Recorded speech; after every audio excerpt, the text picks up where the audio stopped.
რა მიგაჩნიათ ადამიანთა ურთიერთობების ძირითად საფუძვლად?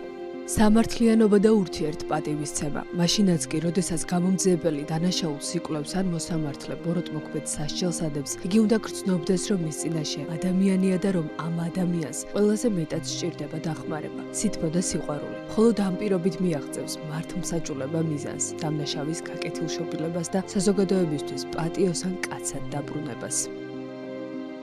თინათინ წერეთელი იყო ჩვენს ქვეყანაში პირველი მეცნიერი ქალი, რომელსაც მიენიჭა იურიდიულ მეცნიერებათა დოქტორის და პროფესორის წოდება სისხლის სამართალში. ის იყო ერთადერთი იურისტი ქალი, რომელიც მეცნიერებათა აკადემიის წევრ-კორესპონდენტი გახლდათ. 1950-52 წლებში მუშაობდა იურიდიული ფაკულტეტის დეკანის თანამდებობაზე. 1957 წლიდან ხელმძღვანელობდა ეკონომიკისა და სამართლის ინსტიტუტის სამართლის განყოფილებას.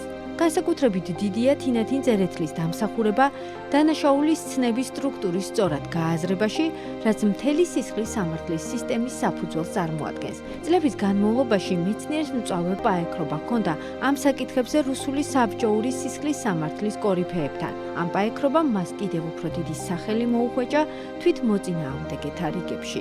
მეცნიერულ პედაგოგიურ საქმიანობასთან ერთად თინათინ წერეთელი ეწეოდა საზოგადოებრივ საქმიანობასაც. იგი აქტიურ მონაწილეობას იღებდა სისხლის სამართლის საპროცესო კოდექსებისა და სასამართლოს შესახებ კანონპროექტების მომზადებაში. აღსანიშნავია ის ფაქტიც, რომ თინათინ წერეთელი 7-ჯერ აირჩიეს ქალაქ თბილისის მშრომელთა დეპუტატების საქალაქო საბჭოს დეპუტატად.